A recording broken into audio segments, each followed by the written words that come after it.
Karena Bapak ntar lagi pensiun nih. Siap. Akan meninggalkan kantor ini. Siap. 5 tahun lebih. 9 bulan. 9 bulan. Ya. Bapak bergelut sama tim yang sama. Betul. Sedihnya apa, Ya Pak? sedih, ya tentu ada ya. Dan Bapak juga sudah mempersiapkan tim yang sudah solid Sudah, sebenarnya. ya. Jadi tinggal kepala siapapun ke depannya. Siapapun, saya kira sudah jalan dengan baik.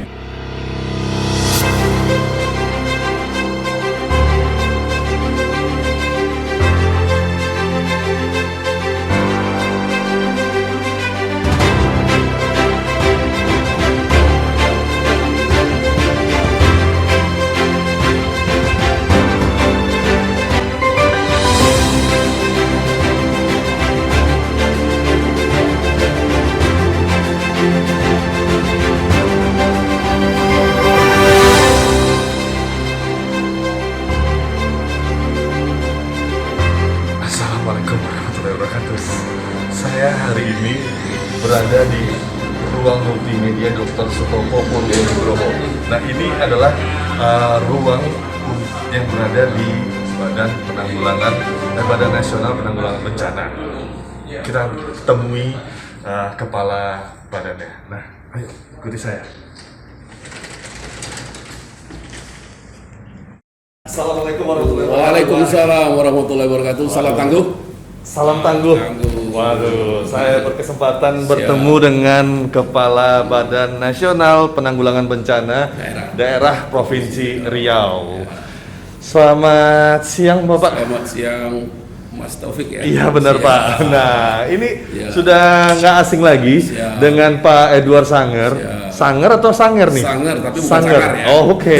Siap. Nah, jadi Barangkali mungkin saya bisa buka ini ya, karena kita sudah tidak apa-apa ya. Boleh. Nah, ya. Kalau gitu, Nah, kita taruh sini biar oke. lebih lebih enak tapi face to tetap face ya. jaga Tetap, jarak, Pak. prokes tetap kita. Benar. Siap. Nah, saya mau tanya sedikit nih, Pak. Siap. Ini sepertinya Bapak sebentar lagi mau pensiun Ya. atau sudah nih sebenarnya? nih? Saya insya Allah 1 Maret pensiun. 1 Maret? 1 Maret secara yuridis saya harus pensiun. Wah, Tapi sebagaimana kita ketahui, Aha. pensiun itu kan bukan akhir dari segalanya. Benar. Nah, bahkan dengan pensiun itu adalah awal kita menata kehidupan yang baru Oke. untuk lebih baik lagi ke depan. Toh? Oke, sip.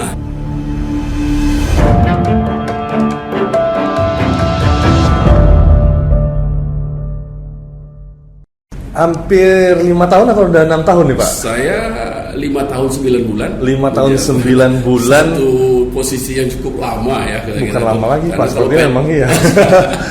Ya. Atau bisa jadi sebuah penghargaan juga dari pemerintah provinsi Barangkali demikian. mendekati masa pensiun nih udah di sini Siap. aja Bapak. Ya. Karena memang udah paham dah ya. Ya mudah-mudahan begitu lah ya. Oke. Nah, cerita bencana, Pak. Ini sebenarnya bencana ini kalau dari BNPB sendiri seperti apa sih, Pak, yang kategori bencana ini, Pak? Ya namanya bencana itu kan sesuatu yang memang nanti barangkali bisa menyeramkan masyarakat banyak ya. Ya bencana itu kan yang datangnya juga tidak bisa Diinginkan. diprediksi dan tidak kita inginkan ya. Apalagi macam di Riau itu yang selama ini mungkin ada bencana kebakaran hutan dan lahan, bencana banjir dan bencana longsor ya. Oke. Termasuk juga puting beliung dan sebagainya gitu loh. Nah ini kan tentu apabila ini terjadi, kalau dia menyengsarakan masyarakat banyak, membuat masyarakat menjadi terganggu dengan itu, itulah Itu bencana ya. Itu bencana kita ya. Nah, selama 5 tahun, Pak, udah banyak pasti perubahan-perubahan yang sudah Bapak lakukan di BNPB Provinsi Riau sendiri. Hal dari peralatan nih, Pak, saya jadi mau tahu, begini, Pak. saya rawat sedikit Ah? bahwa kalau di daerah itu namanya BPBD. Oh, BPBD. Ya, kalau BNPB di Jakarta, Oke. ya.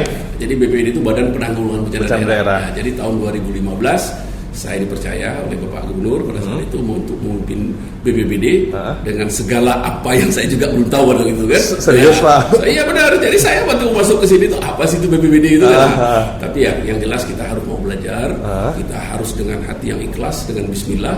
Saya mencoba, oh ini rupanya BPBD itu adalah satu organisasi perangkat daerah yang memang dikhususkan untuk kebencanaan ya. Oke. Sementara kita pada saat saya masuk itu kan asap yang begitu tebal di Benar, tahun 2015. harus seperti apa saya memulainya ini? Oke.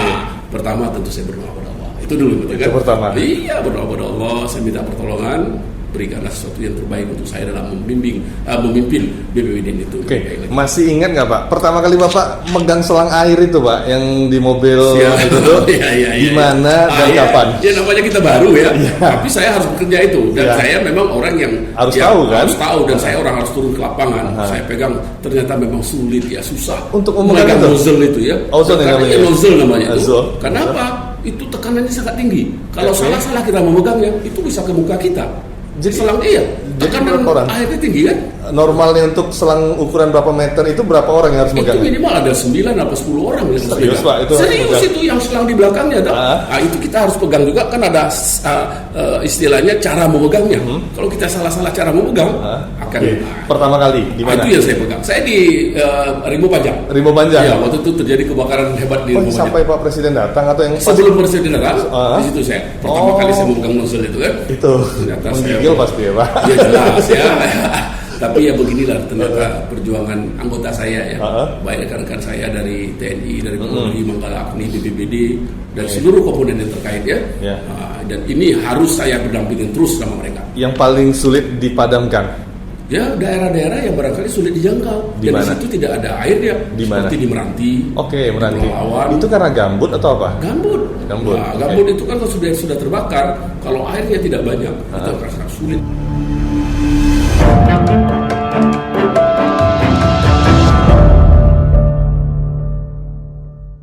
Nah, Bapak sering keluar kota. Siap. Keluarga gimana? Ya, mereka harus paham dengan tugas saya. Begitu saya sudah mendeklirkan saya bertugas di sini, mereka harus mendukung saya. Karena sebelum itu kan saya berdiskusi. Saya ditunjuk oleh pimpinan untuk duduk di sini. Siap mendukung, siap. Apalagi saya dulu kan memang sudah terbiasa basic di lapangan. Saya dulu mantan kepala protokol Pemprov Riau. Berarti karena anak-anak udah besar-besar semua nih. Juga termasuk demikian lah. Mereka juga sudah mengerti bagaimana tugas orang tuanya. Paling lama berapa hari sih Pak Bapak keluar kota dinasnya? Tergantung. Yang paling lama ada 10 hari pernah. 10 hari pernah? Iya, pernah. Itu kasus kebakaran atau banjir? Kebakaran. Ya kita harus jalan ke sini ke hotel ini. Tapi mereka sudah paham kok. Pernah ikut nggak keluarga? Oh enggak. Mereka cuma mendoakan aja. Walaupun yang di dekat-dekat daerah sini. Nah, kalau ngomel pernah nggak? Nah, kalau ngomel cuma dia prihatin sama saya. Prihatin saja. Kadang saya sudah bekerja begitu, orang tetap menyalahkan kita kan. Karena dia yang sangat tahu anak-anak saya itu bagaimana kerja bapaknya. Nah, kalau cerita masalah ngomel nih Pak. Siap. Pekanbaru kan pasti terkena dampak. Siap. Selain ada beberapa titik di Pekanbaru, di Parit Indah, Lamber sana kan tuh rawan, terus di Kampar perbatasan Rimbo Panjang. Keluarga pernah ngeluh nggak Pak? Misalnya tuh ini Pak asapnya tolong dong Pak katanya kan? Ya, ini gimana nih Pak? Dampak mengeluh itu kan bukan keluarga saja. Seluruh masyarakat Riau ini yang harus saya ladenin kan untuk menerima keluhan itu kan. Tapi itu bukan alasan kita untuk tidak bekerja ya. Yang namanya bencana itu saya bilang tadi, dia tidak tahu kabar datangnya dan dia tidak mengenal wilayah administrasi. Nah, macam itu kebakarannya di Kampar, asapnya ke sini. Bahkan kebakarannya barangkali di luar provinsi Riau, asap juga tempat kita. Masih ingat nggak Pak pernah marah sama anggota tim di lapangan atau seperti apa? Saya alhamdulillah selama ini karena bekerja dengan satu teamwork yang memang secara kekeluargaan, saya berusaha untuk tidak marah kepada pimpinan anggota saya. Tapi saya memberikan supporting untuk dia. Apalagi di lapangan. Di lapangan. Kenapa? Mereka sudah capek. Mereka sudah stres. Kalau kita marah lagi, tentu nanti akan down dia. Tapi tetap saya memberikan tips dari seorang pemimpin ya. Berarti ketika di lapangan ya Pak ya.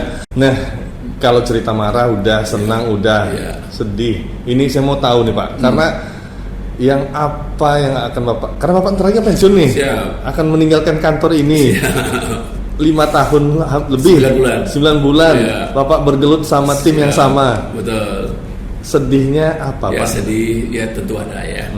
Seperti barangkali dulu tahun 2019 waktu terjadi asap yang banyak itu, saya waktu itu dibully oleh mungkin sedunia membuli saya, itu yang mengatakan saya tidak mau menerima pasukan pemadam kebakaran ya. Tapi bukan itu maksud saya kan. Di mana sebenarnya kita kan masih banyak personil saya berada di lapangan. Kalau saya menerima yang personil saya masih di lapangan tidak bekerja kan gak enak saya. Itu yang salah. Kemudian ya kadang-kadang kita sudah berpanas-panas, sudah berapa di lapangan itu, ya kita juga disalahkan. oleh orang-orang kita tidak bekerja.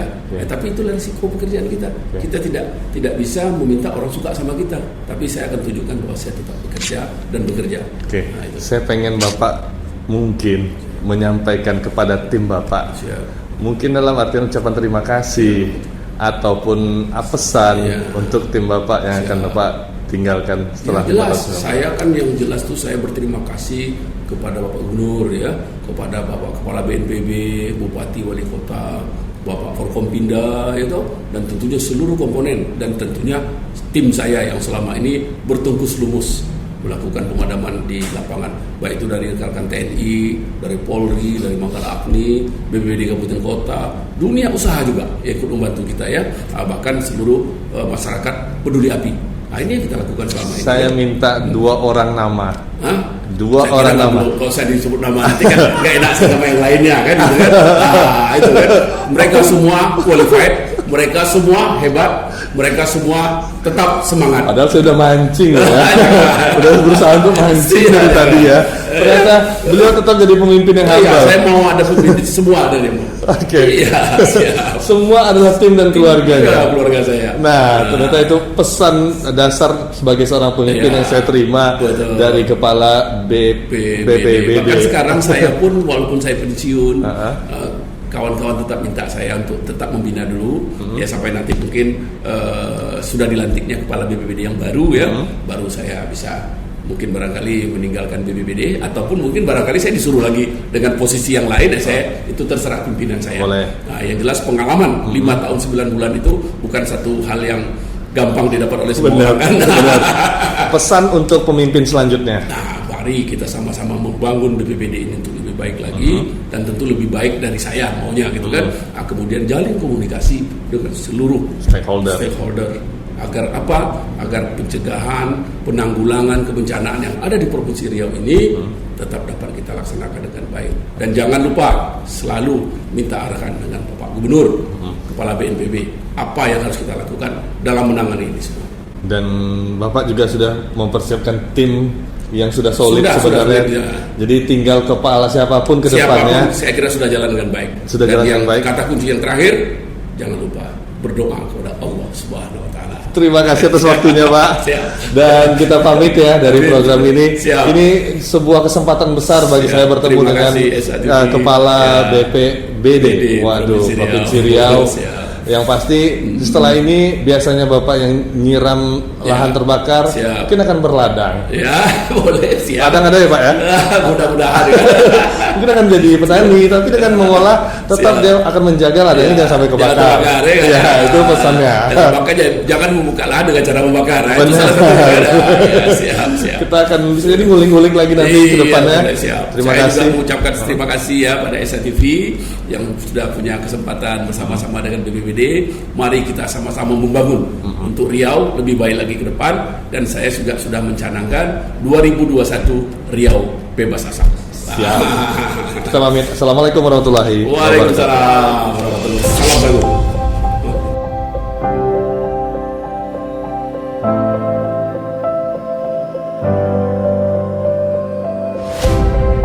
Waktu itu kami landing pakai heli di lapangan tempat kebakaran itu, dan waktu itu bulan puasa. Dan tepat waktu jam sholat itu, nah saya terkesan beliau itu karena jam sholat kami dengan kondisi seadanya di lapangan itu, akhirnya kami bantang tikar apa semua, kita sholat berjemaah di lapangan itu. Dan bisa dibayangkan ya kondisinya itu, artinya di padang yang di hutan lah ya, di hutan kan ya, yang daerahnya sedikit bergambut-gambut itu, dan kebetulan ada parlak tempat atap orang camp sementara waktu itu kami buka, kami bantangkan, hari kami sholat berjemaah. Tapi itulah mujizat mungkin saya kira. Waktu itu panas itu. Setelah kami sholat itu redup, sudah itu hujan. Ini luar biasa. Belum puasa itu saya ini betul. Cepat tanggap, koordinasi yang tepat. Tersangka ini adalah kurangnya sangat peduli terhadap bawahan dia selalu menasihatkan kepada bawahan apa yang harus dilakukan sehingga ini bisa menunjang kinerja pada umumnya. Yang jelas pesan yang saya ambil dari beliau sebagai panutan selalu mempunyai kebijakan-kebijakan dan keputusan-keputusan yang cepat langsung bisa diambil langkahnya oleh beliau, yang sehingga itu yang kami pelajari bagaimana sosok kepemimpinan beliau selama ini. Biasa aja kan Bang? Iya, biasa aja. Ini Santai aja, Kak? dengan kakak siapa, Kak? Enggak. Sekali ya yang sangat berkesan karena beliau orangnya walaupun dia kepala tetapi mau turun ke lapangan, ya mau turun ke lapangan dan bersama-sama kami memang di bidang kedaruratan ini kita terjun ke lapangan baik melakukan upaya penanggulangan kebakaran lahan ataupun banjir, dan beliau mau dan ikut bersama-sama kami melakukan pemadaman dan maupun melakukan penanggulangan bencana. Waktu kami waktu kami sama-sama dinas ke ini Bangkinang, makan sama disitulah kami bercanda. Ternyata bapak ini humoris gitu dan akrab, tidak ada batasan foto-foto gitu. Semua sama, tidak ada batasan. Beliau religius, jadi yang saya itu beliau selalu hampir 5 tahun dan saya selalu mengirimi SMS, WA gitu ya, ngajak untuk sholat tahajud, dan akhirnya ya meskipun saya tidak melaksanakannya tapi beliau tidak peduli, dia beliau tetap kirim saja, kirim sini, akhirnya mungkin baru sudah menyerah, akhirnya baru tergerak hati saya sehingga saya ikuti beliau. Saya sedih karena bapak itu orangnya sangat baik. Dia sangat banyak ngasih saya solusi, ngasih saya pendapat tentang kerja dan semuanya. Bapak pokoknya the best. Pesannya untuk Bapak apa nih? Pesan untuk Bapak, Bapak selalu baik, jaga kesehatan, dan terutama jangan pernah lupakan saya sebagai ajudan.